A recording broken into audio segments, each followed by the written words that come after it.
ಮನೇಲಿದ್ರೆ ಸ್ಕೂಲ್ಗೆ ಹೋಗೋಣ ಅನ್ಸುತ್ತೆ, ಸ್ಕೂಲ್ಗೆ ಹೋದ್ರೆ ಮನೇಲಿ ಇರೋಣ ಅನ್ಸುತ್ತೆ. I am missing my crush too much yeah. ಇರ್ಲಿ ಇರ್ಲಿ, ದೋಸೆ ನನ್ನ ಮಗ ಏನು ಮಾಡ್ತಾವನು ಕೇಳೋಣ.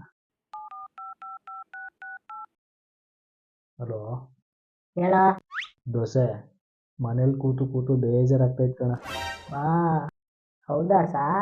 ಹಾಗಿದ್ರೆ ಒಂದು ಜೋಕ್ ಹೇಳು ಅಂತೀರಾ? ಆಗಬಹುದು ಆಗಬಹುದು.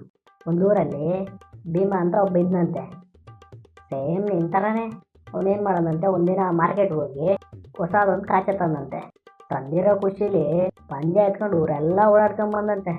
ಮನೆಗೆ ಬಂದು ನೋಡಿದ್ರೆ ಅಲ್ಲೇ ಟೇಬಲ್ ಮೇಲೆ ಹೊಸ ಕಾಚೆ ಇಕ್ಕಂತೆ. ಹೆಂಗಿದೆ ಜೋಕು? ಚೆನ್ನಾಗಿದೆ ಚೆನ್ನಾಗಿದೆ. ದೋಸೆ, ಇದೇ ಖುಷಿಗೆ ನೂಡಲ್ಸು.